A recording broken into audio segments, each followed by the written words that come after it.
एकादशी है और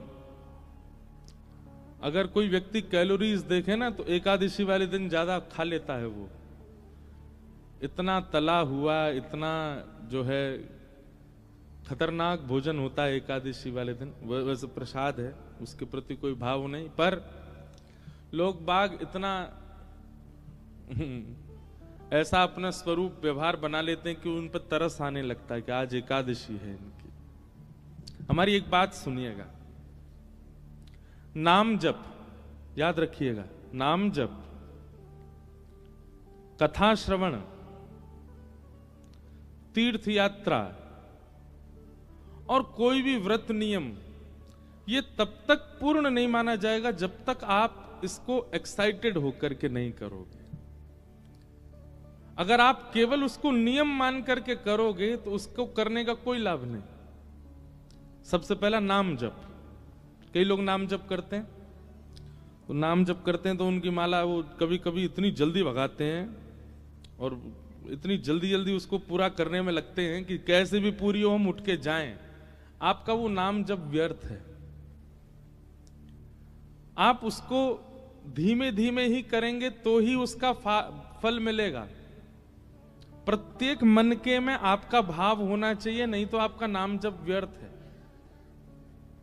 सबसे पहला नाम जप, वो आपको सौभाग्य मान करके करना है कि मेरा सौभाग्य कि मैं नाम जप कर रहा हूं। वो केवल क्रम की तरह नहीं होना चाहिए। दूसरा हमने क्या बताया, तीर्थ यात्रा। प्रेशराइज होकर के कभी तीर्थों में मत जाओ, कभी धाम में मत जाओ, कभी भी किसी भी इन स्थान, बल्कि आप प्रेशर में जब जाते हैं ना तो और ज्यादा अपराधी बनता है आपसे। आप दुनिया के किसी भी कोने में जाइए, पर तीर्थों में जब जाएं, धामों में जब जाएं, तब आप एक्साइटेड होकर के ही जाइए, बहुत आनंद में भर के जाइए, उत्साह में भर के जाइए। अब क्या बताएं, घर वाले पीछे पड़ रहे हैं, चलना पड़ेगा, जाना तो पड़ेगा। गंगा जी में ठंड तो बहुत है, नहाना तो पड़ेगा। गंगा सागर में जाना तो पड़ेगा। गोमती सागर में डुबकी लगानी तो पड़ेगी। द्वारकाधीश देखने तो पड़ेंगे। प्रसाद पाना तो पड़ेगा। ये सब अपराध बन जाता। ये पड़ेगा नहीं, ये पड़ेगा वाली चीज कोई ठाकुर जी को गरज नहीं पड़ी कि आप पाओ। आपको उत्साह से ही पाना चाहिए। नाम जप, तीर्थ यात्रा और तीसरा कथा श्रवण। ये भी प्रेशर में नहीं कि घर वाले कह रहे हैं तो सुनना पड़ेगा। अब हमारे रिश्तेदार कथा कराने जाना तो पड़ेगा, वो भी आते हैं हमारे यहाँ, हमको तो जाना ही पड़ेगा। पर वो बात अलग है, हम तो पार्टी करते हैं, वो कथा कराते हैं, तो क्या बताएं। वो भी पार्टी करें तो हम जाएं उनके यहाँ, लेकिन ऐसे प्रेशर में नहीं जाना कथा। मत आओ, इससे अच्छा तो अपराध बनता है। और दूसरी बात, कथा में तो एक और चीज, मनोरंजन के लिए नहीं। मनोरंजन, एंटरटेनमेंट, चलो 3 घंटा थोड़ा मन लगेगा। महाराज जी ये वाला भजन सुना दो, महाराज जी आप भजन ज्यादा सुनाओ, कथा कम सुनाओ। एंटरटेनमेंट नहीं है ये, एनलाइटमेंट है, मनोमंथन है। नाम जप, तीर्थ यात्रा, कथा श्रवण और चौथा कोई भी व्रत, नियम, अनुष्ठान। अगर इन चारों में आपके अंदर उत्साह नहीं है करने में, तो ये चारों व्यर्थ हैं, बल्कि अपराध हैं। चौथा क्या है? व्रत। कई लोग एकादशी व्रत करते हैं ना, तो दशमी को इतना खा लेते हैं कि एकादशी को ज्यादा भारी ना पड़े उनको, इतना खा लेते हैं। और कई लोग घर वाले भी, अरे खा लो और खा लो, कल तो एकादशी है, 2-3 रोटी ज्यादा खा लो। नहीं।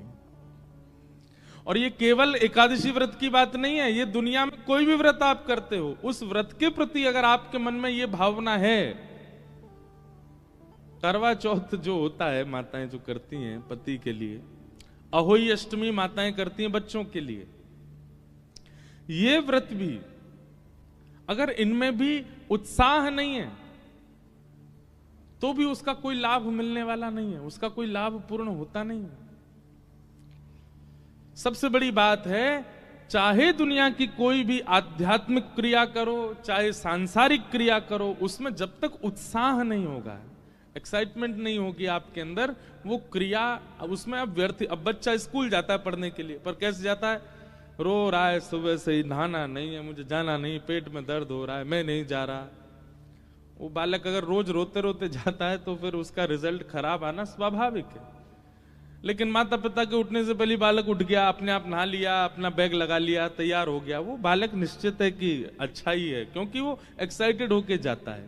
तो संसार की कोई भी क्रिया हो, आप उसमें कितनी व्यवस्था करते हैं, कितना व्यवस्थित होके करते हैं, वो बहुत जरूरी नहीं है, आप एक्साइटेड कितने उस चीज को करने में। तो एकादशी ये कहीं अपराध ना बन जाए, इसलिए जब तक एक्साइटमेंट ना आवे करने का तब तक मत कीजिएगा। उत्साह होना चाहिए आपके अंदर। आज एकादशी, आज तो हम खूब भाव से, आज हम एकादशी पे कहां कहां गए पता है? पूरी दुनिया तो द्वारिकाधीश ही जाती है, द्वारिका आएंगे तो द्वारिकाधीश ही जाएंगे, पर हमारा स्वभाव है कि हमको कुछ नई नई जगह मिले हम वहां जाएं। आज हम श्री जगन्नाथ मंदिर गए थे द्वारिका में, इसीलिए आज हमने जो है जयदेव महाप्रभु की स्तुति से ही कथा का प्रारंभ किया। श्री जगन्नाथ भगवान का प्राकट्य का मूल स्थान तो द्वारिका ही है। ये जो जगन्नाथ जी का स्वरूप आप देख रहे हैं, ये कहां प्रकट हुए? यहीं तो प्रकट हुए। कथा सबको पता है, जिनको नहीं पता फिर सुनो। यहीं द्वारिका में भगवान की सब पटरानियां, उनकी एक इच्छा रहती है कि हमको कृष्ण लीला सुननी है, हमको मथुरा की लीला सुननी है, हमको वृंदावन की लीला सुननी है। देव की मैया के पास जा नहीं सकती, क्योंकि देव की मैया ने तो ब्रज लीला देखी नहीं, वो तो कारागृह में रही हैं। द्वारिका में केवल 3 लोग ऐसे हैं जिन्होंने ब्रज लीला का दर्शन किया है। कौन? पहले तो स्वयं श्री कृष्ण, दूसरे श्री बलराम जी, और तीसरी बलराम जी की माताजी रोहिणी मैया। इन तीनों ने ही केवल ब्रज का दर्शन किया, ब्रज लीला का। बाकी यदुवंशियों में किसी ने दर्शन नहीं किया। अब कृष्ण पटरानियां ठाकुर जी के पास जाती हैं कि हमें ब्रज लीला सुनाओ, तो ठाकुर जी तो आंख बंद करके और महाराज यहां से आंसू निकलने लगते हैं। रुक्मणी जी बोली नहीं नहीं नहीं सुननी, आप रहने दो, मत सुनाओ। बलराम जी से सब संकोच खाती हैं, क्योंकि वो जेठ जी हैं, उनसे कैसे पूछें। तो बची एक रोहिणी मैया।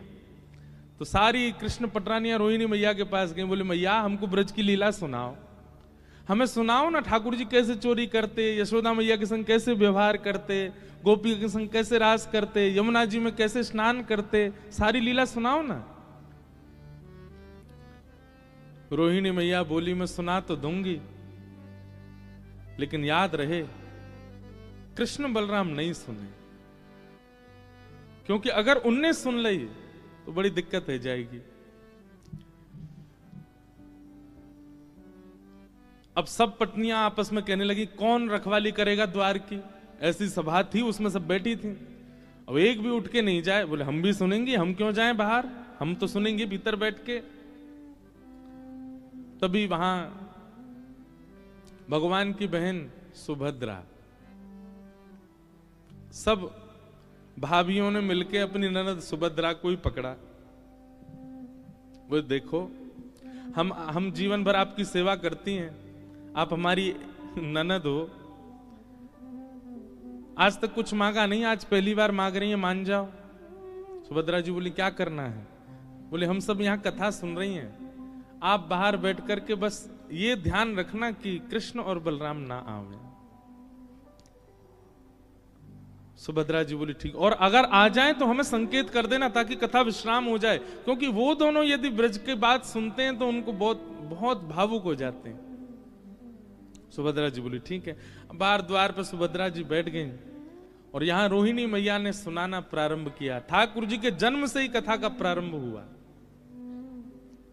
भगवान की सब पटरानियां बैठ के सुन रही हैं।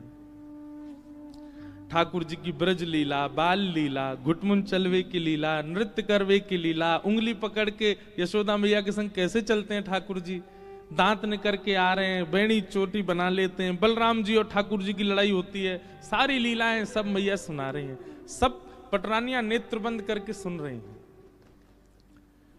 लेकिन सुनाते सुनाते जैसे ही ब्रज से मथुरा गमन की लीला प्रारंभ हुई, रोहिणी मैया के नेत्र सजल हो गए, सब पटरानियों के नेत्र सजल, और केवल सजल नहीं हुए,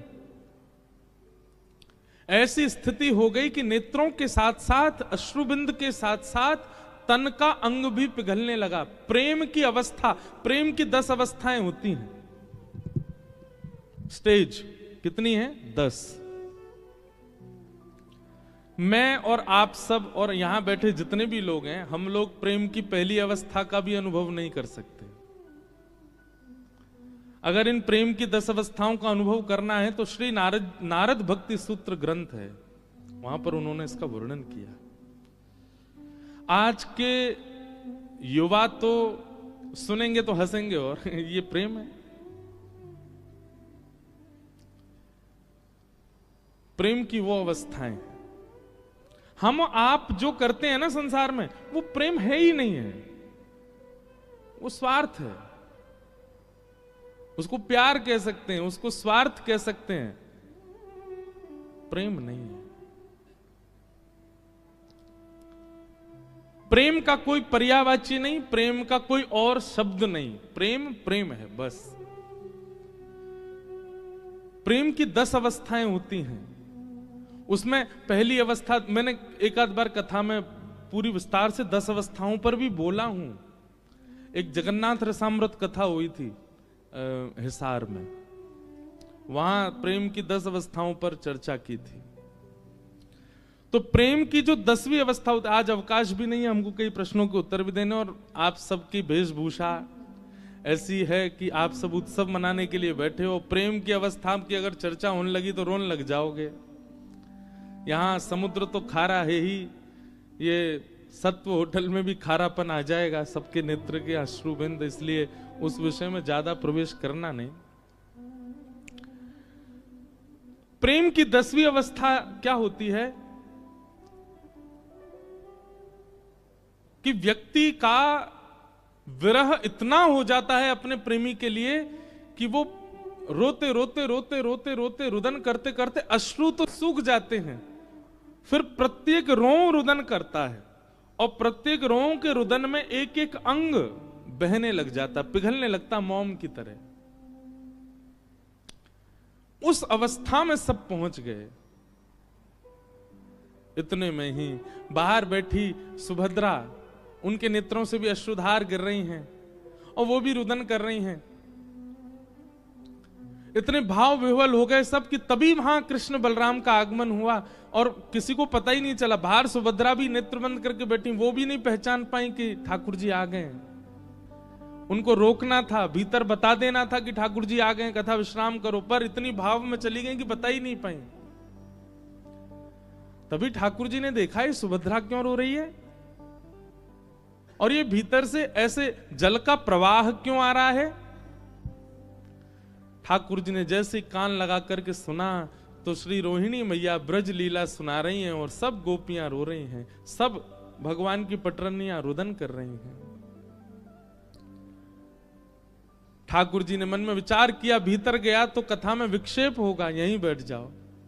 और सुभद्रा जी के एक तरफ श्री द्वारिकाधीश और दूसरी तरफ श्री बलभद्र जी बैठ गए। आप जगन्नाथ जी में देखेंगे कि सुभद्रा जी की भुजाएं ऐसे नहीं हैं।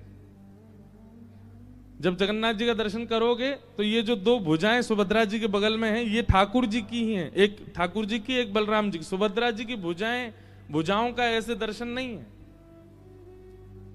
क्यों? क्योंकि ब्रज लीला में सुभद्रा भी तो नहीं है। जब ब्रज का भाव सुनते सुनते सुनते सुनते ठाकुर जी इतने व्याकुल हो गए कि ठाकुर जी की दोनों भुजाएं खड़ी हो गईं, और मानो भगवान भुजा पसार करके कह रहे हो, अरे भैया कोई ब्रजते मेरे ब्रजवासीन को लियाओ, मेरो मधुमंगल श्रीदामा तन सुखा मन सुखा धन सुखा, मेरे नंद बाबा मेरी यशोदा मैया, कोई उनको लेकर के आओ, मेरे हृदय से लगाए दो, मुझको ब्रजवासीन की बहुत याद आ रही है। ऐसा कहते कहते ठाकुर जी की भुजा खड़ी हो गई और यहां बलभद्र जी की भुजा भी पसर गई, और तभी प्रेम की 10वीं अवस्था आई और श्री ठाकुर जी के नेत्र पिघलने लगे, नासिका पिघलने लगी, कान पिघल गए, हाथ पिघल गए, पैर पिघल गए, सर्वांगीण अंग पिघलने लगा ब्रजवासियों के प्रेम में, याद में। ये दृश्य देख करके देवलोक में हाहाकार मच गया, ये क्या हो रहा है। तभी सब देवताओं ने नारद जी को भेजा, जाइए जाकर के कैसे भी ठाकुर जी पूरे सर्वांगीण पिघल जाएंगे, नदी बन जाएंगे, आप जाकर के कुछ कीजिए। बंधुओं एक बात कहें, परब्रह्म परमात्मा वो किसी बंधन में नहीं है, वो सबसे मुक्त हैं, बल्कि उनकी शरण में आने वाले अपने बंधनों से मुक्त हो जाते हैं। पर वो परमात्मा भी प्रेम के बंधन में तो बंधता है।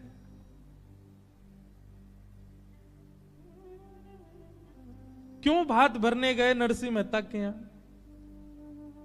प्रेम। क्यों कर्माबाई की झूठी बिना नभी धुबी अपवित्र, अब ये कहना तो बड़ा गलत है, पर एक प्रकार से हमारी दृष्टि से देखा जाए, जैसे हम प्रसाद बनाते हैं उस अनुसार तो कर्मा की खिचड़ी पाने योग्य नहीं थी ठाकुर जी के।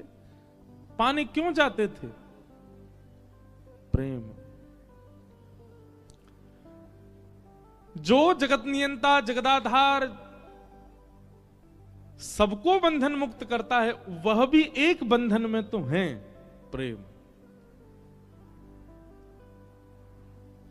ठाकुर जी का सर्वांगीण अंग पिघलने लगा, नारद जी महाराज प्रकट हो गए। अब नारद जी बोले ठाकुर जी को तो अभी छेड़ना उचित नहीं है, ये तो प्रेम की अवस्था में जा चुके हैं। नारद जी महाराज दौड़ करके कथा सभागृह में आए और भीतर आकर के सीधे रोहिणी मैया से जाकर के कहा, मैया मैया कथा यहीं विश्राम कर दीजिए।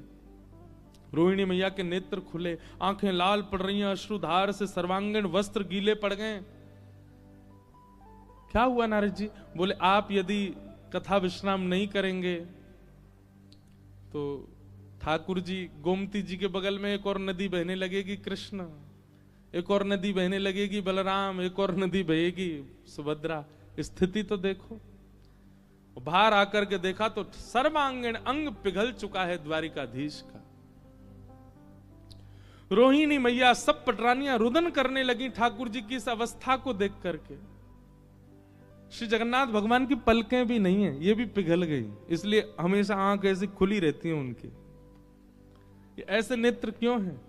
ऐसे अधर क्यों हैं ठाकुर जी के? कभी कभी हमें संशय होता है, हम ठाकुर जी से प्रेम करते हैं कि ठाकुर जी भक्तों से प्रेम करते हैं? प्रेम हम करना ही नहीं जानते, ठाकुर जी ही करते हैं।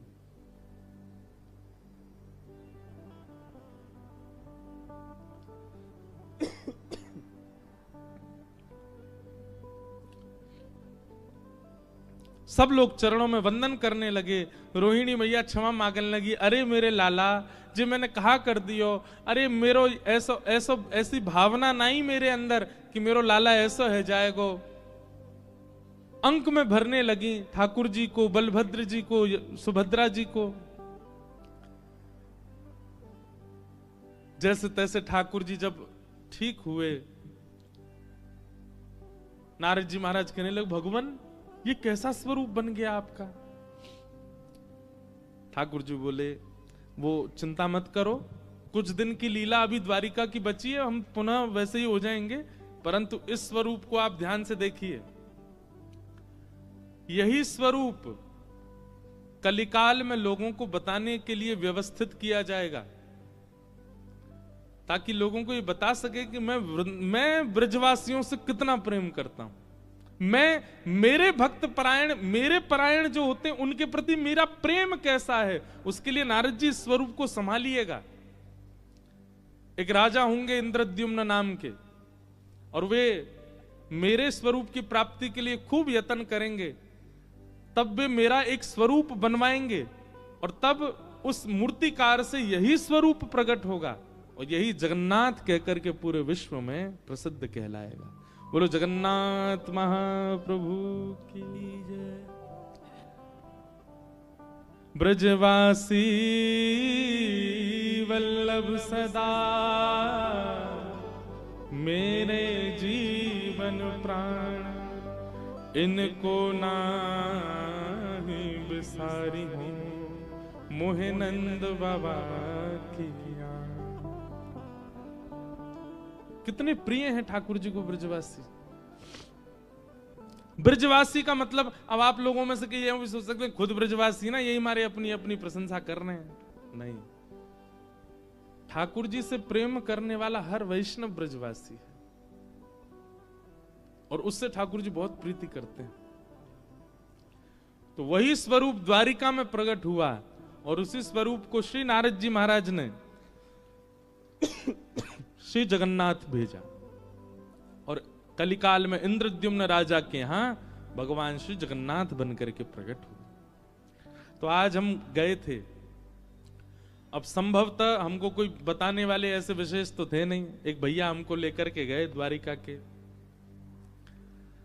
पर वहां आप द्वारिका में एक चीज अनुभव करते हैं, जैसे ही आप जामनगर से द्वारिका के लिए आएंगे, उजड़ा उजड़ा सा दिखेगा चारों ओर, ना कोई खेती, ना कोई बाड़ी, ना कोई वृक्ष, ना कोई फल, ना कोई फूल, कुछ नहीं। दूर दूर तक आपको खाली मैदान, रेगिस्तान ऐसा दर्शन होगा। लेकिन ऐसे द्वारिका में आज पहली बार हमने एक अद्भुत स्थान, वो जहां जगन्नाथ जी विराज रहे हैं, उसका दर्शन किया। दूर है थोड़ा सा, यहां से नागेश्वर के मार्ग में है, और जिनमें बस हो वो खोज लेना उनको, एकांत में रहते हैं, वहां भीड़ भी नहीं है ज्यादा।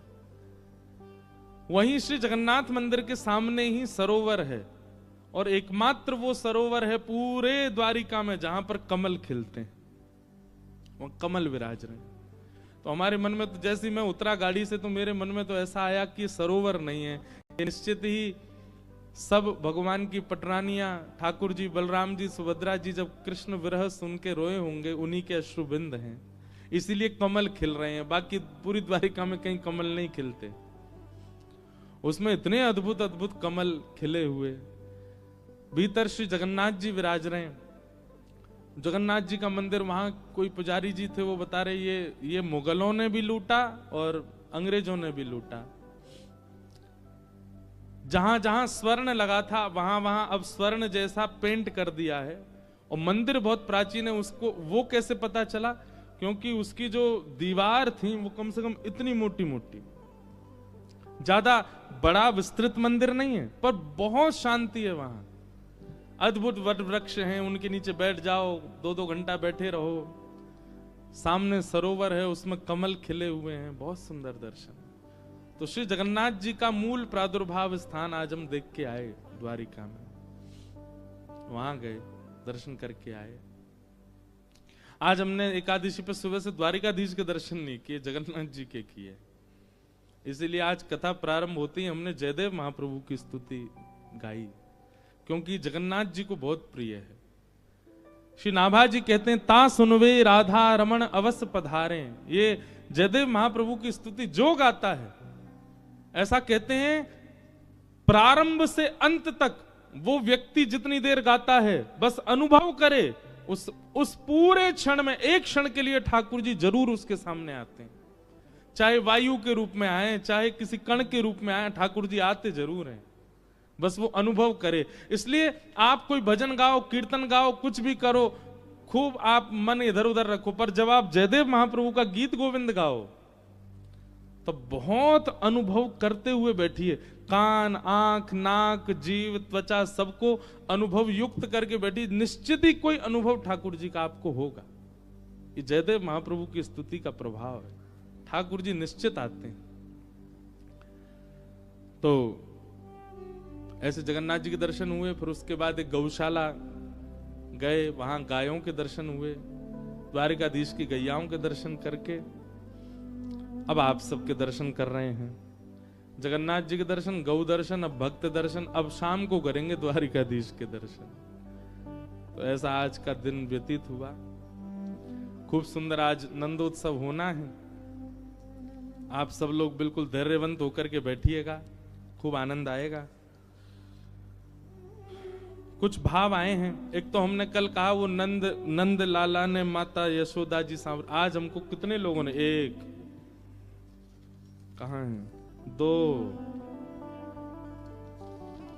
3 कितने लोगों ने लिख करके दिया, और सुबह सुबह 4-5 और भी आ चुके हैं। आज इतने लोगों ने लिख के दे दिया है कि अब पर्याप्त है हमारे पास। गाएंगे। आज तो जन्मोत्सव है, आज नहीं गाएंगे, कल या परसों में गाएंगे पूरा। कुछ प्रश्न हैं, इनके उत्तर सुन लेते हैं। सबसे पहला एक प्रश्न है कि धाम में रहते हुए नाम जप, ध्यान और पूजा अर्चना करते हुए पूर्ण शुद्धता से धर्म का पालन तो करते ही हैं, परंतु धाम में रहकर परम धर्म की ओर कैसे बढ़ें? ये कोई निश्चित ही द्वारिका धाम निवासी का प्रश्न है।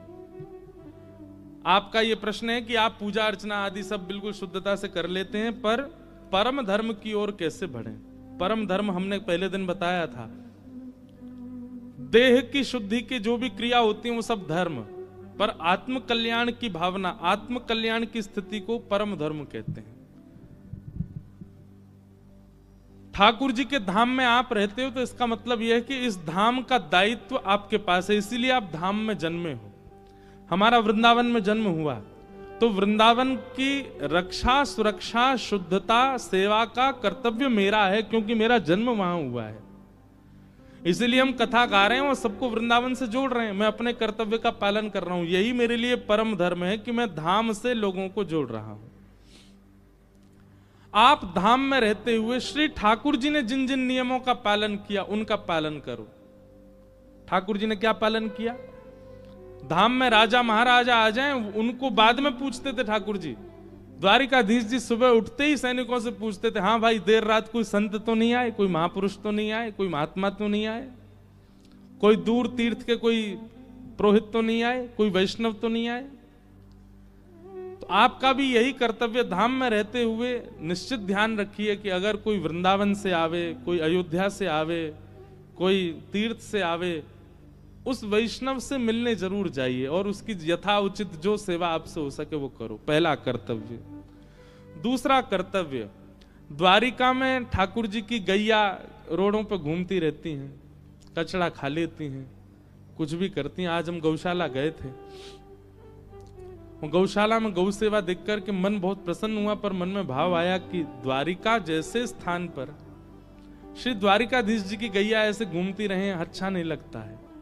तो यहाँ के धाम वासियों को ये कर्तव्य निष्ठा पालन करनी चाहिए कि कोई भी गाय द्वारिका में ऐसे ना रहे, उसको यथा उचित स्थान मिले और उसकी सेवा का प्रकल्प प्रारंभ हो। तीसरा, समुद्र गोमती संगम है, कम से कम एक बार वहां का दर्शन और वहां बैठकर के भगवत चिंतन ये आपको करना चाहिए। अब ऐसे कई भाव आते जाएंगे चित्त में, पर ये विशेष 3 भाव हैं, इनका आप पालन करो। द्वारिकाधीश दर्शन इसमें नहीं है। ठाकुर जी दर्शन देने के लिए धाम वासियों के लिए नहीं बैठे, बाहर वालों के लिए बैठे। धाम वासियों में तो स्वयं ही ठाकुर जी विराजमान है, इसलिए वो अवसर मिले तो करो, नहीं तो ये 3 क्रिया। फिर आपने एक प्रश्न किया कि बच्चों को सहज रहना कैसे सिखाएं। सहज समझते हैं? डाउन टू अर्थ, दीन। आजकल युवा सहज नहीं है और उसके पीछे कारण क्या है? जरा सी उपलब्धि मिलने पर ही उनको अहंकार आने लग जाता है।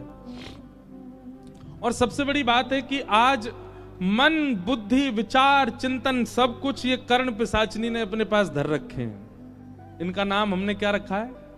कर्ण पिशाचिनी। कानों की पिशाचनी है ये कर्ण पिशाचनी भी है, ये नेत्र पिशाचनी भी है, ये मन पिशाचनी भी है, सब है। जब से ये आए हैं दुनिया में और जब से जितने ज्यादा क्या बोलते हैं उसको, बढ़िया होते जा रहे हैं, उतना ही ज्यादा व्यक्ति स्वाभाविक जीवन नहीं जी रहा है। सुबह उठते से रात्रि सोने तक व्यक्ति का बस इसके प्रति ध्यान ज्यादा है, और इसी कारण से बच्चे सहज नहीं बन पाते, सरल नहीं बन पा रहे। गलती से कोई महापुरुष घर में आ जाएं तो बच्चे ये भी नहीं जानते उनको प्रणाम कैसे करना चाहिए। एक हाथ से जय हो, एक हाथ से प्रणाम करने से हमारे शास्त्र कहते हैं कि जो बचे हुए पुण्य हैं वो भी खत्म हो जाते हैं। सदा दोनों हाथों से प्रणाम, और एक नया प्रणाम है वो यहीं छू लेते हैं, पेट पे ही, जांग पे ही, घुटने पे ही। ये प्रणाम का नियम नहीं है। प्रणाम में तन झुके ये आवश्यकता नहीं, पर मन झुकना चाहिए। पूर्ण रूपेण जिनके सामने आप हो, भाव से प्रणम्य होना चाहिए। तो भैया आप दीन बनाने का एक ही है, सहज बनाने की एक ही उपाय है। जबरदस्ती करिए मत। अगर हो सके तो थोड़ा सत्संग में उनको लाना शुरू करो, शायद कोई एक शब्द उनके हृदय को परिवर्तित करे। फिर और भी कई भाव हैं। एक किन्होंने मुझे नरसिंह मेहता जी का भाव भी लिख के दिया है, बीच में मुझे अवसर मिलेगा तो मैं इनको भी स्पर्श करूंगा। आइए कथा में प्रवेश करें। आज कथा क्रम बहुत ज्यादा है, ठाकुर जी का जन्मोत्सव करना है, तो उस भाव में हम लोग अब चलते हैं। बोलो वृंदावन बिहारी लाल की। कल हमने श्रवण किया कि भागवत जी की रचना हुई। वेद व्यास जी ने भागवत की रचना किस भाव से की, कल हमने बताया था कथा में। वेद व्यास जी ने भागवत की रचना धर्म, अर्थ, काम और मोक्ष, इन चारों को प्रधान ना करते हुए प्रेम प्रधान भागवत जी की रचना केवल इसलिए हुई है ताकि सुनने वाले के चित्त में प्रेम प्रकट हो सके, चाहे वो परिवार के प्रति हो, समाज के प्रति हो, ठाकुर के प्रति हो। प्रेम प्रादुर्भाव केवल भागवत श्रवण से ही हो सकता है। ये बात हम खुले मंच से कह रहे हैं। अगर आप भागवत जी का आश्रय लेते हैं आप प्रेमी बन जाओगे। और खूब कथा सुनने के बाद भी प्रेमी नहीं बने हैं तो आप जाके केवल समय व्यर्थ करके आए हैं, कथा नहीं सुन रहे हैं। कथा प्रेमी बनाती है। भागवत जी की रचना करके वेद व्यास जी महाराज ने अपने पुत्र सुखदेव जी को प्रदान की, और श्री सुखदेव जी ने यही कथा परीक्षित को सुनाई। और यहां सूक्ष्म महाभारत का प्रसंग प्रारंभ होता है कि यदा मृधे कौरव संजयानां वीरे स्वथो वीरगतिं गतेषु वृकोदरा विद्ध गदा विमर्श भृगुनुरुदंडे धृतराष्ट्रपुत्रे। बहुत सावधानी से सुनिएगा। महाभारत एक ऐसा अद्भुत रत्न है हम भारतीयों के पास जिसको हम अभी पहचान ही नहीं पाए। आप सब लोगों से एक प्रार्थना है, देखो प्राण जाने निश्चित है, हम सबके जाने वाले हैं, किसी दिन चले जाएंगे। उससे पहले पहले एक बार महाभारत पढ़ जरूर लीजिए। देखना नहीं, सीरियल वाली महाभारत से काम नहीं चलेगा।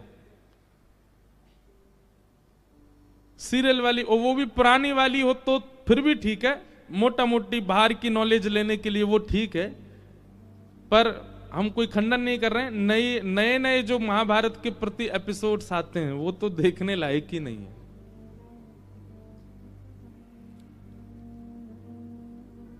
पूरी महाभारत भी देखी हो ना, उससे भी हम 2 प्रश्न कर लेंगे, बता नहीं पाएगा उत्तर।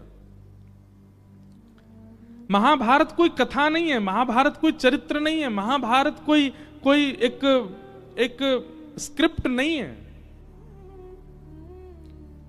वेद व्यास जी कहते हैं यन्ने भारत तन्ने भारत। महाभारत में जो लिखा है वही पूरी दुनिया में घटता है।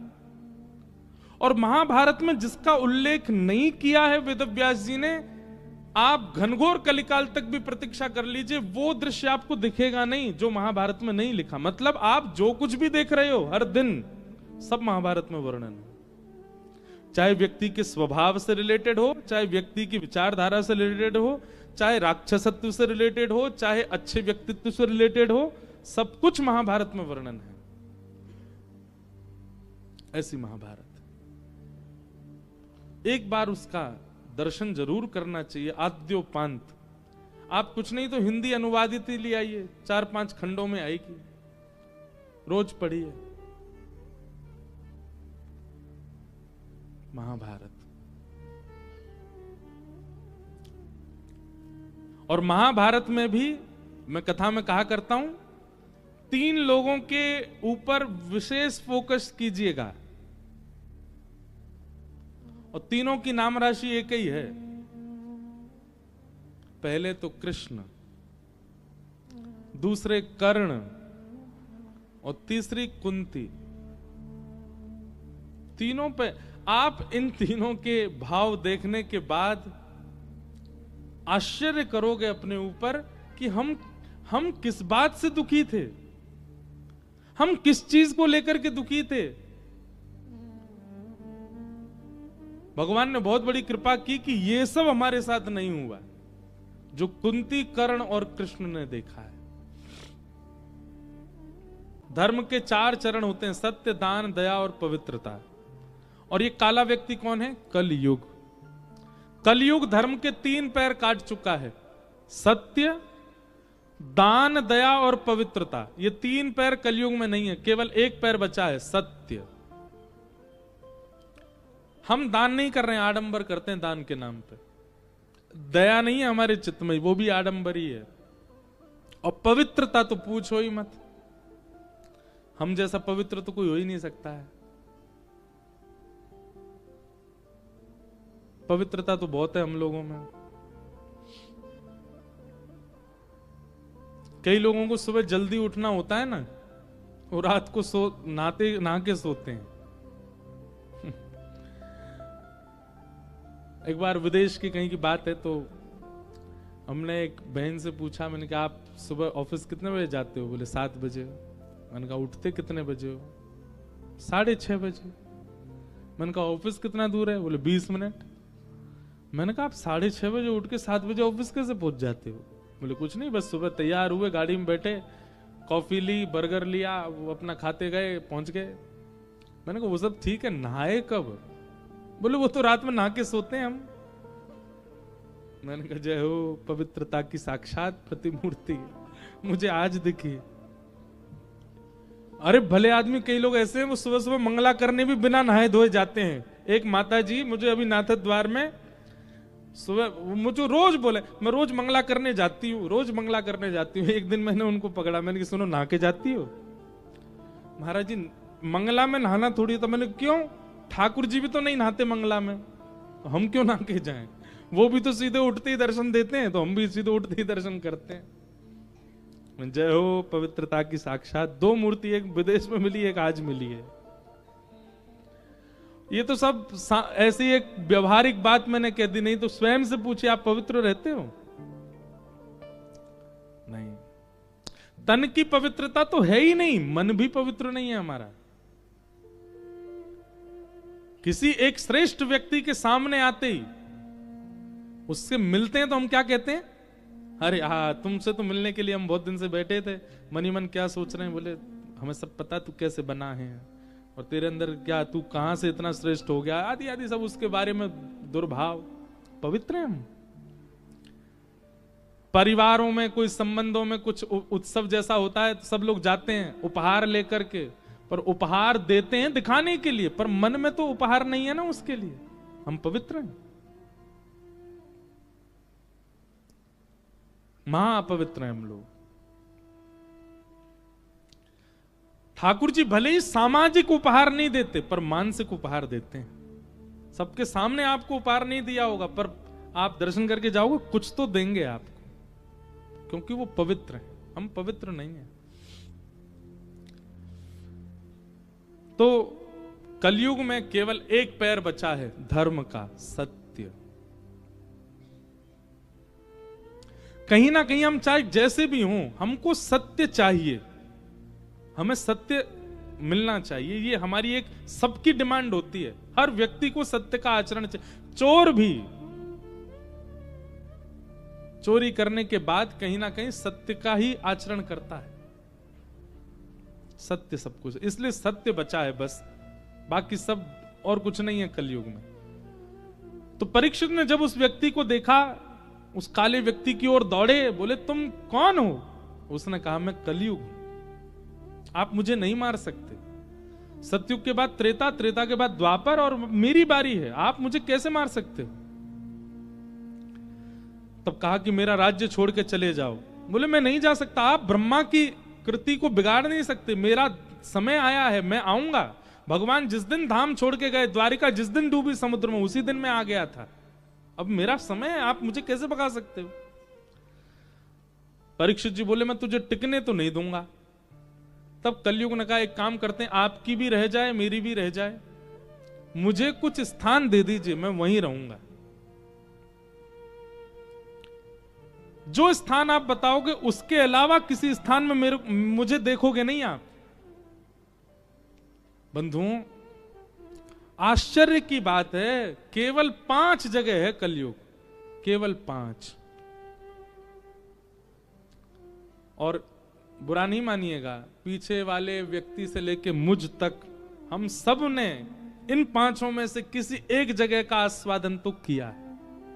इसीलिए कलयुग का प्रभाव है हम पे। कौन से 5 स्थान हैं? द्यूतम, पानम, स्त्रियः, सूना, 4 स्थान। पुनश्चयाचमानाय जात रूप मदात प्रभु, 5। सबसे पहला कलयुग का स्थान जुआ, द्यूतम। जुआ केवल ताश में नहीं खेला जाता है, बहुत सारे खेलों में जुआ खेला जाता है।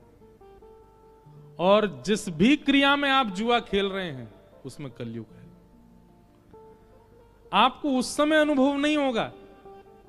अच्छा एक बात, चलो हम ये नहीं बात करते कि जुआ होता क्या है, हम ये बात करते हैं कि जुआ में पाप क्यों है। क्योंकि धन लक्ष्मी है और लक्ष्मी भगवान की पत्नी है। धन को जब आप दांव पर लगाते हैं, धन को जब आप जुए में लगाते हैं, आप एक प्रकार से उसको धन ना देख करके ये देखो आप भगवान की पत्नी को दांव पे लगा रहे हो, लक्ष्मी को दांव पे लगा रहे हो। द्वारिकाधीश आपको देख के आंख और फेर लेंगे, बोले मेरी पत्नी को दांव पे लगाते हो तुम। जुए में कलयुग का निवास। इसलिए वाह, अच्छा पता चला मुझे, सुन रहे हो आप लोग। बुरा नहीं मानिएगा, हमारे कई वैश्य समाज के लोग, हमारे कई मारवाड़ी वर्गीय और कई बनिया भाई लोग, मैंने सुना दीपावली पर वो लोग खेलते हैं। नहीं खेलते तो बहुत अच्छी बात है, पर वो भी है ना कि कौन कौन से वर्ग के खेलते हैं। खेलते हैं कई लोग और जुआ खेलते हैं। आप खेल खेलिए, कोई भी जुआ मत खेलिए।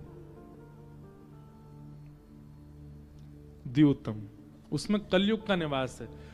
उस समय आने वाला धन, वो समय आने पर आपके कुल में, आपके खानदान में विकृत बालक होंगे, विकृत बुद्धि वाले बालक होंगे, दुष्ट बालक जो आपकी सुनेंगे तक नहीं, अंग भंग हो जाएंगे। ऐसा करके आगे कुल में ऐसे बालकों का जन्म हो सकता, उस धन का यदि उपयोग होगा तो। लोग इस बात को समझते नहीं है। इसलिए द्यूतम, जुआ जितना हो सके बचिए, नहीं खेलिए। दूसरा कलयुग का निवास क्या है? पानम, मदिरा पान, सुरा पान, बड़ी बड़ी बोतलों का जो सेवन हम करते हैं उसमें कलयुग का निवास है। और केवल वही नहीं, हर वो वस्तु जो आपको अनकॉन्शियस कर देती है, उन सब में कलयुग का निवास है। चाहे वो बीड़ी हो, सिगरेट हो, तंबाकू हो, मदिरा पान हो।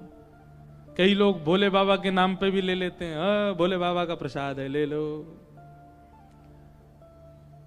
मैं कहता हूं ऐसे लोगों के लिए जो भगवान शिव के नाम पर ये सब लेते हैं ना, नशे वाली चीज, महादेव उन्हीं के लिए ही त्रिशूल लेकर के बैठे, बोले आ दारी के तो बताऊंगा, तू आ मेरे सामने। और तुम ये सब ले रहे हो, भांग धतूरा धुआं उड़ा रहे हो हमारे नाम से, तो बेटा ये क्यों भूल जाते हो कि विष भी हमने ही पिया था, गले में धरा है यहां पे, उसको पियो। अपने मतलब की सब चीजें हमको सुनाई दे जाती हैं? नहीं।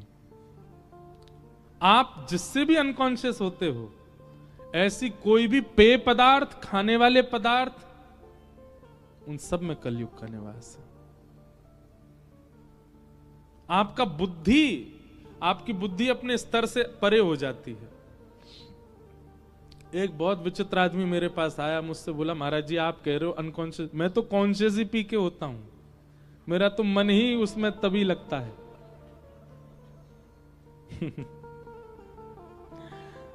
बहुत विचित्र है भैया संसार के लोग। द्यूतम पानम, और तीसरा स्थान बताया गया स्त्रीय, पर स्त्री और पर पुरुष संग। आपका विवाह हुआ है, आपने वर्ण किया है, आपने उनके साथ 7 फेरे लिए हैं, उसके बाद कोई भी दृष्टि में आवे उसके प्रति वो भाव नहीं बनना चाहिए, वो एक ही के लिए रहे। अगर आप इस एक पत्नी व्रत और एक पतिव्रत का पालन नहीं कर पाते हैं, आप पे कलयुग का प्रभाव है। इसलिए एक पत्नी व्रत और एक पति, ये सबसे बड़ा व्रत है संसार में। चाहे कितनी हो एकादशी कर लो, कितनी हो सोमवार कर लो, कितने भी प्रदोष कर लो, कितने भी कुछ कर लो, लेकिन अगर आपने पत्नी व्रत कर लिया, एक पत्नी, इसके अलावा जो देखें सब सम्मान नहीं है, यही है सब कुछ हमारी, और एक पतिव्रत यही है सर्वस्व हमारे, चाहे जैसे भी हैं यही हैं। ये व्रत यदि आपने कर लिया तो सारे व्रत आपके सामने नतमस्तक हैं। अब सोचो, इसमें भी एक भला आदमी मुझसे क्या बोला, महाराज जी ब्याह के बाद ही तो एक के संग रहना है, ब्याह से पहले जब तक ब्याह ना हो तब तक तो छूट है ना। मैंने कहा भाई बहुत ऊंचे लोग हैं संसार में।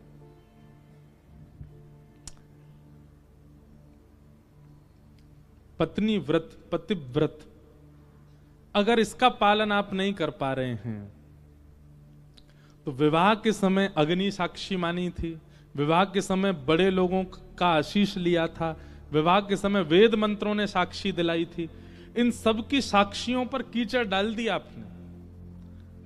माता पिता के आशीष लेने का दुर्फल मिलेगा आपको अगर विवाह के बाद किसी के प्रति कुदृष्टि जाती है तो।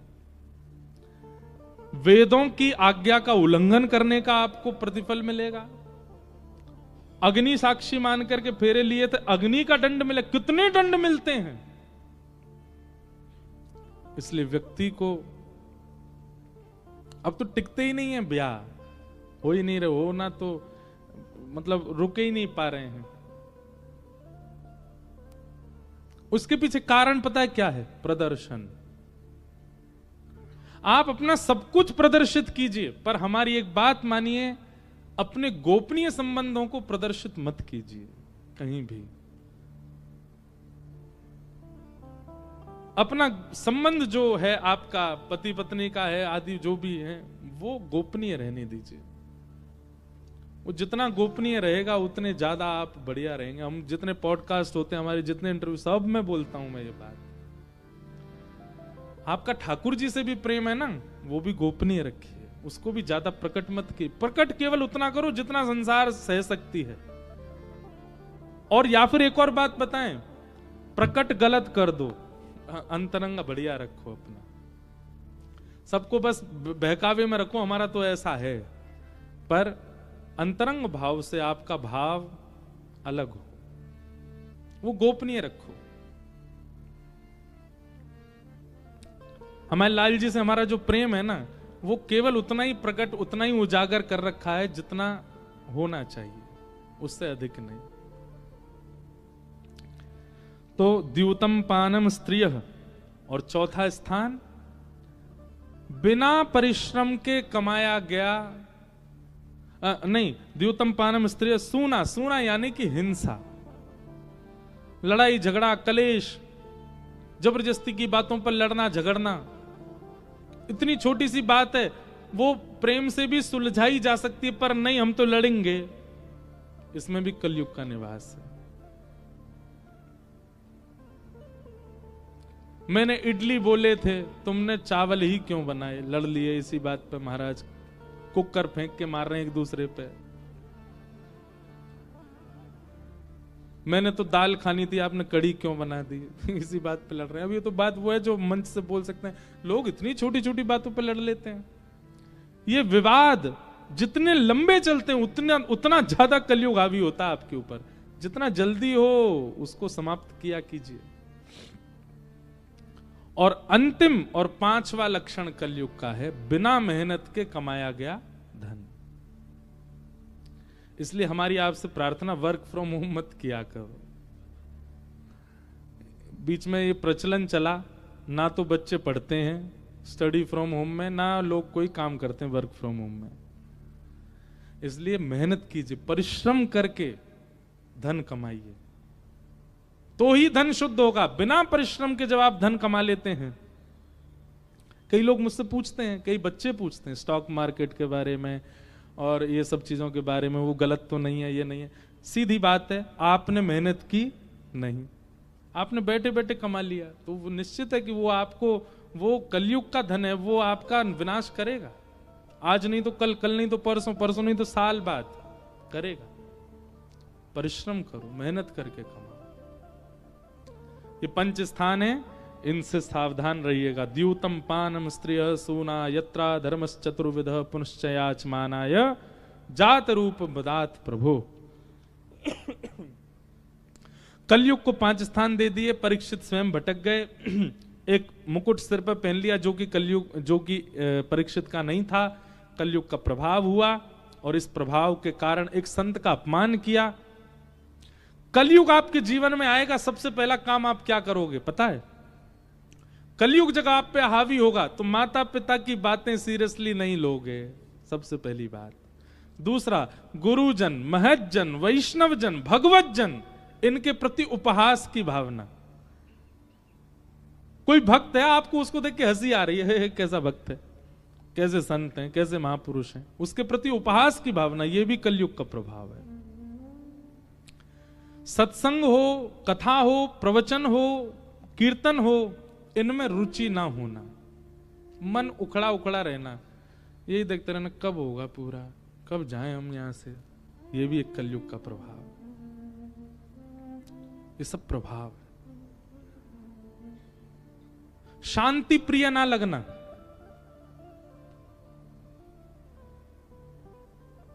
जहां पर सब समाज बैठ करके दुनिया भर की उल्टी सीधी बातें कर रहे हो, वहां बैठने की इच्छा होना, ये भी कलयुग का प्रभाव, बहुत प्रभाव है। पूरी कथा ही कलयुग पे निकल जाएगी, इसलिए हम क्या समय क्या हो गया, और 6:30 तो बज गए यहीं।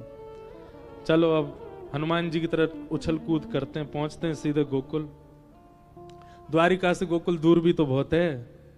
दूर नगरी, बड़ी दूर नगरी, दूर नगरी, बड़ी दूर नगरी, कैसे आऊं रे नंद लाला, कैसे आऊं रे नंद लाला, कैसे आऊं मदन गोपाला, कैसे आऊं मदन गोपाला, तेरे गोकुल नगरी, बड़ी दूर नगरी, दूर नगरी, बड़ी दूर नगरी, दूर नगरी। मीराबाई का भाव है, मैं गा तो अपने अपने भाव से रहा हूं कि हमें गोकुल पहुंचना है, कथा बहुत है। दिन को आऊं तो रात को आऊं तो कान्हा डर मुहे लागे, रात को आऊं कान्हा डर मुहे लागे, रात को आऊं तो लाला डर मुहे लागे, रात को आऊं तो लाला डर मुहे लागे, दिन को आऊं तो देख सारी नगरी बड़ी दूर नगरी, दिन को आऊं तो देख सारी नगरी बड़ी दूर नगरी, दूर नगरी बड़ी दूर नगरी, दूर नगरी बड़ी दूर नगरी, दूर नगरी बड़ी दूर नगरी, दूर नगरी बड़ी दूर नगरी, ओ मीरा के प्रभु गिरधर नागर, मीरा के प्रभु गिरधर नागर, हमारी भक्तिमती मीराबाई यहीं भेंट द्वारिका नहीं गए हो तो कर आओ दर्शन। और अब तो सुविधा हो गई, पहले तो नाव से जाना पड़ता था, अब तो फ्लाईओवर बन गया है पूरा। बेट मतलब टापू, उस पर द्वारिका जी, वहां की कथा सुनाऊंगा मैं एक दिन। वहीं श्री मीराबाई द्वारिकाधीश जी में विलीन हो गए। ऐसा कहते हैं आज भी इतना अंग वस्त्र बाहर निकला है द्वारिकाधीश से मीराबाई का। यहीं द्वारिकाधीश में विलीन हुई हमारी भक्तिमती मीराबाई। मीरा के प्रभु गिरधर नागर, मीरा के प्रभु गिरधर नागर, मीरा के प्रभु गिरधर नागर, मीरा के प्रभु गिरधर नागर, तुमरे नरस बिन मैं तो हो गई बाबरी बड़ी दूर नगरी, तुमरे दर्श बिन में तो हो गई बाबरी बड़ी दूर नगरी, दूर नगरी बड़ी दूर नगरी, दूर नगरी बड़ी दूर नगरी, दूर नगरी बड़ी दूर नगरी, दूर नगरी बड़ी दूर नगरी, ओ कैसे आऊं रे नंदलाला, कैसे आऊं रे नंदलाला, कैसे आऊं मदन गोपाला, कैसे आऊं मदन गोपाला, तेरे गोकुल नगरी बड़ी दूर नगरी, दूर नगरी बड़ी दूर नगरी, दूर नगरी बड़ी दूर नगरी। भगवान ने स्वधाम गमन किया, पांडवों ने स्वर्गारोहण किया। अब हम थोड़ा जल्दी जल्दी कथा को समेटेंगे, केवल प्रणाम मात्र करेंगे बीच के प्रसंगों को, क्योंकि गोकुल जाना, फिर कल से तो ब्रज लीला ठाकुर जी की प्रकट होएगी। तो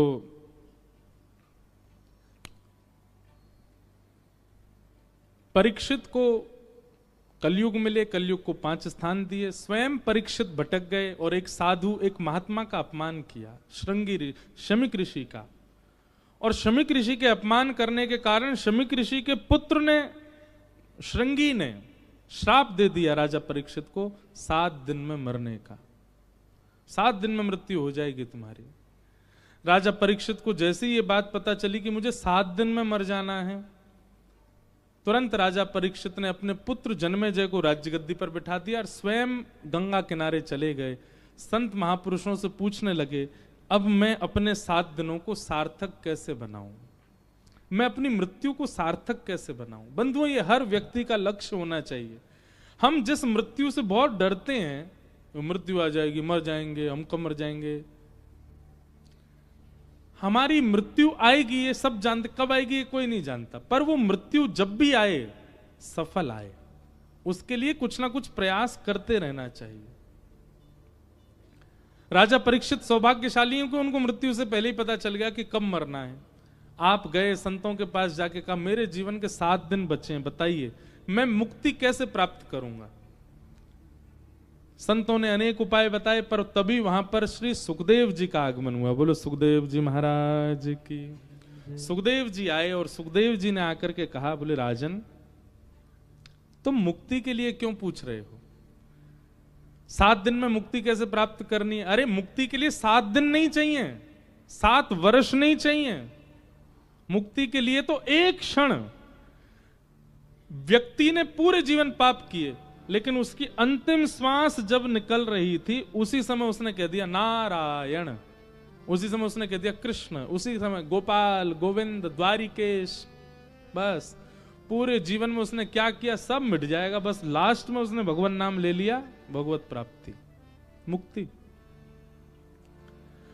कई लोगों के मन में आएगा, महाराज जी ये तो बहुत गलत है, जीवन भर किसी ने पाप किया और अंत में उसने भगवान नाम लिया, मुक्ति।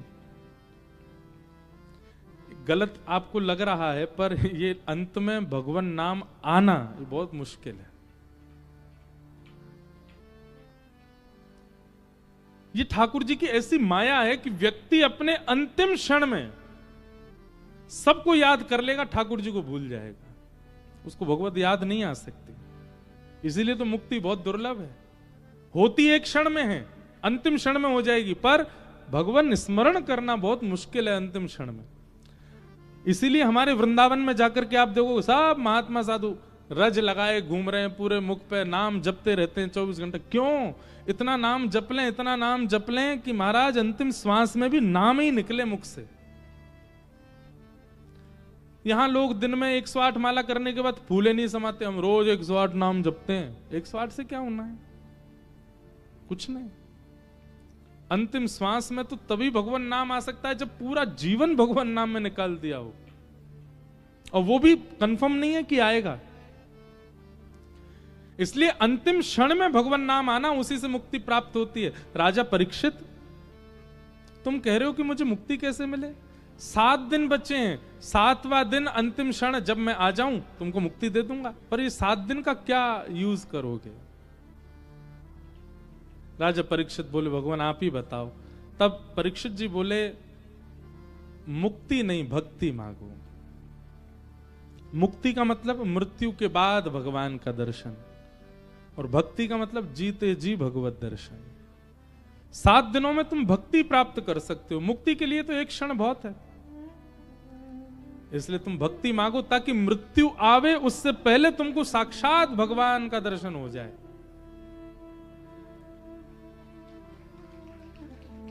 परीक्षित जी महाराज बोले, भगवान अब मुझे मुक्ति की चिंता ही नहीं है, अब मुझे 7 दिन में केवल एक चिंता है कि कहीं मेरा अंतिम समय आ जाए, उससे पहले मैं भगवान दर्शन ना कर पाऊं, ऐसा ना हो। मुझे मृत्यु से पहले पहले ठाकुर जी दिखा दो। तब सुखदेव जी कहते हैं, बैठो मेरे सामने, अब हम तुमको भागवत की कथा सुनाएंगे। और यहां से अब सुखदेव जी सुनाना प्रारंभ करते हैं। सबसे पहले सुखदेव जी ने सृष्टि का वर्णन किया, पृथ्वी कैसे बनाई, भागवत जी की साइंस है। सबसे पहले उद्भिद, स्वेदज, जरायुज, अंडज, कैसे कैसे जीव बनाए, 84 लाख योनियां कैसे बनाई। लोग कहते हैं मुर्गी पहले आई, अंडा, अंडा पहले आया, भागवत जी में लिखा है अंडज। सब कुछ निर्माण करने के बाद सबसे अंत में मानव की रचना की। और जैसे ही मानव बनाए तो भगवान इतने प्रसन्न हो गए ब्रह्मा जी से, जो किसी को नहीं दिया वो मानव को दिया। क्या? बुद्धि। उद्देश्य क्या है? कर्म भी करे और कर्म करके भजन भी करे और मेरी प्राप्ति करे। इस प्रकार सृष्टि का प्रसंग सुनाया गया। बहुत सुंदर प्रसंग है। समस्त प्रसंग सुनाते हुए फिर यहीं पर कपिल देवूति संवाद सुनाया गया। गुजरात में ही बिंदु सरोवर है, आज ही हमें पता चला। एक वैष्णव यहाँ विराज रहे हैं, उन्होंने बताया। ऊंझा करके एक जगह है गुजरात में, वहां बिंदु सरोवर है और वहीं भगवान कपिल ने देवूति माता को ज्ञान उपदेश किया था। भगवान कपिल बहुत सुंदर, इसी को हम दर्शन शास्त्र कहते हैं। इसी प्रसंग को, इसी को सांख्य शास्त्र कहा जाता है। यही फिलॉसफी है भागवत की, बहुत अद्भुत है। पर अभी समय का अभाव, हम प्रणाम मात्र करते हैं।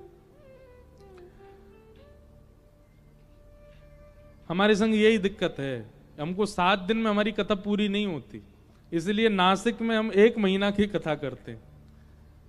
30 दिन, उसमें भी पूरी नहीं हुई। तब हमको एक महापुरुष बोले, बेटा तुम 1 महीना कर लो, चाहे 2 महीना कर लो, चाहे एक हमारी चातुर्मास कथा हो रहा 4 महीने की, एक ही जगह पे 4 महीने की कथा, उसमें भी पूरी होने वाली नहीं है भागवत जी, इतनी विस्तृत है। एक महापुरुष बोले पूरा जीवन भी तुम बोलते रहोगे ना, अगर तुम एक दिन ऐसा संकल्प ले लो, अब हम कथा तब विश्राम करेंगे जिस दिन हमारे प्राण जाएंगे, तब तक कहते ही रहेंगे, तो भी तुम पूरी नहीं कर पाओगे, इतनी विस्तृत है। इसीलिए तो ये पुराण है, कोई किताब नहीं है, कोई ग्रंथ नहीं, क्योंकि हर बार कुछ नवीन है।